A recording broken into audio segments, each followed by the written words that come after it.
Hello lovely human beings, it's Loretta with Sparrowhawker Designs. Welcome back to my channel. Oop, gotta get that in there a little bit more.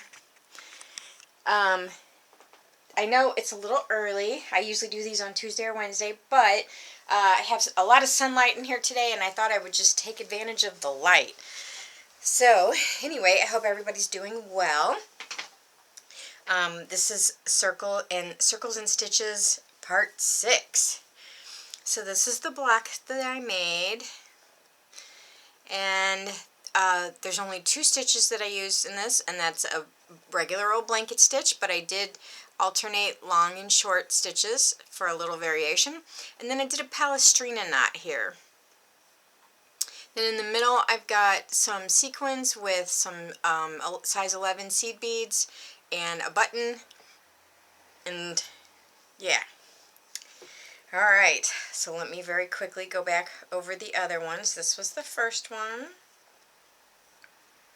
and the second one, and the third one, the fourth one, fifth, and then now this is 6th.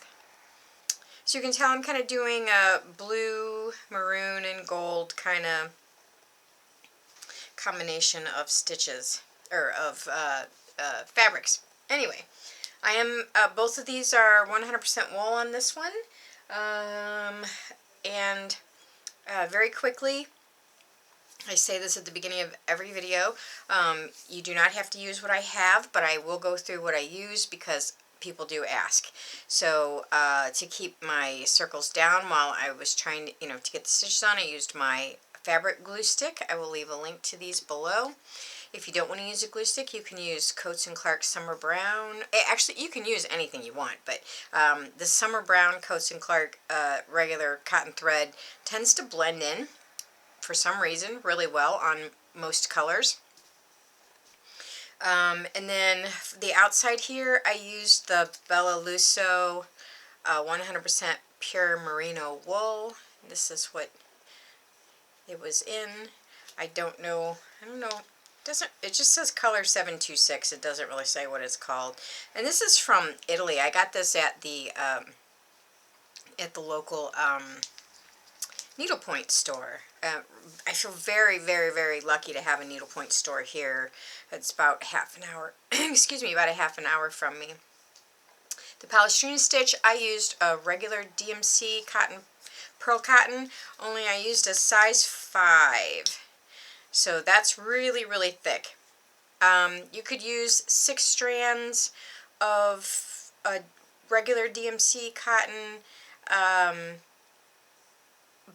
I ended up actually, okay, yes, so I did. I used the size 5. For the demonstration today, I'm going to use the size 8 and see what how it actually turns out. So then you can decide what you want to do. Okay, I think that's everything. So any old button will do, and whatever you want. I was gonna leave it just, I had just the button and didn't have the sequence around it, and it looked a little stark, so I added the sequence. You could add stitches in there, lazy daisies, French knots, anything you wanted.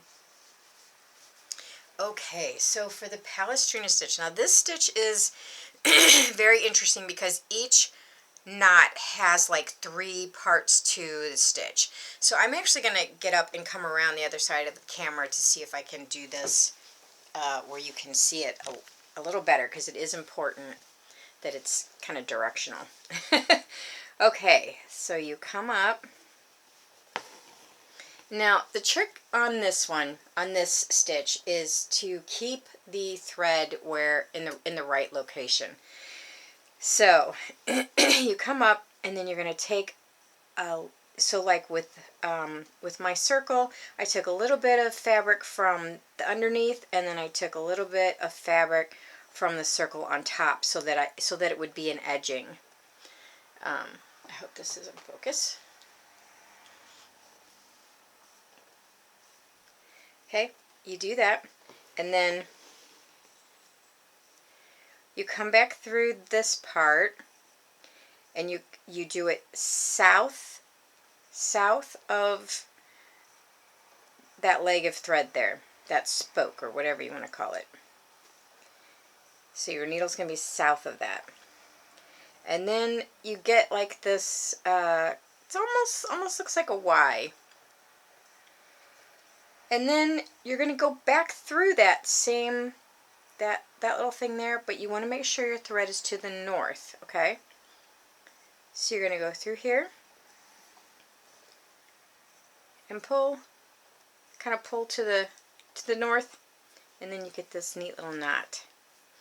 Now, the look that you get also depends on how far between your stitches. So if you make them very close together, you get a very, you want to keep your thread over on this side. You get a little bit more of a really thick kind of rope. And now you're going to keep your thread to the north. You do them further apart, it kind of looks more like a chain. And that's all there is to it. So, oh yeah, keep your thread on this side. So when you start your stitch, so there's this step 1, this step 2, you're south of this, south of your thread, and then this step 3, where you're north of the thread. There's your knot. That is all there is to it. Oh, nope. Keep that. I'm so used to holding my thread with my thumb. So that's really the trick there, is to make sure your needle is, when you take your bite, your needle is south of this leg. Then you grab it, and then you're north of the leg. And then you pull. Try not to pull back. Pull up this way. See? That is called a Palestrina knot. I actually have a lady who comes to our Crazy Quilt retreat. She did an entire quilt. The whole thing was just this big design of a Palestrina knot. I find that absolutely amazing. So I also, excuse me, I also want to apologize for the amount of ads that were in. It seems to be these videos, the Circle and Stitches videos, that I was getting a ton of ads in the middle of the videos because these are longer than most of my other videos. They're about 20 minutes long usually, and for some reason there were just all these ads in the middle. I had one lady comment on last week's, and then I had another lady comment, I think the week before. I finally figured out how to turn them off. So, so hopefully that will be, that's better. Apparently there's like, so when you're going through and you're uploading your videos, like I would try to figure out where to place the ads, but they, it was all grayed out. It wouldn't let me actually click on anything. But once I get it up, then I can go back in and remove the mid-roll ads, which I have done. So I hope that, excuse me, I hope that that is better for everybody. I do apologize. I didn't even know it was happening, and so I'm very sorry about that. And I don't have any control over what they actually advertise. So anyway, so there you go. That's a Palestrina knot. This particular video is not going to be as long because I only had one stitch to show you, because you already know how to do a blanket stitch. So there you go. I think it's really, I think it turned out fine with the smaller weight thread, you know.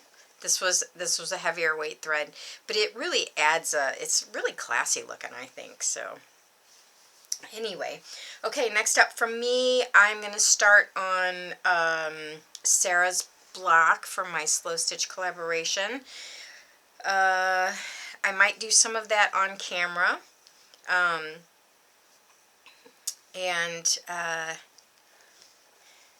yeah, so Anyway, because I did have somebody ask me to show kind of like my process from beginning to end.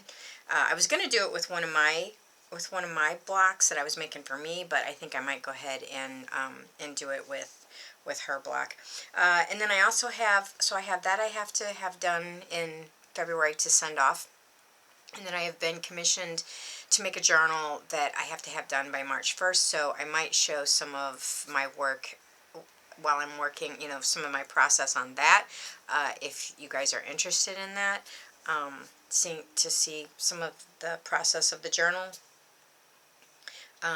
Yeah, so anyway, everybody have a great day. And this was the Palestrina stitch. I'm super happy with it. And I'll talk to you later. Bye-bye.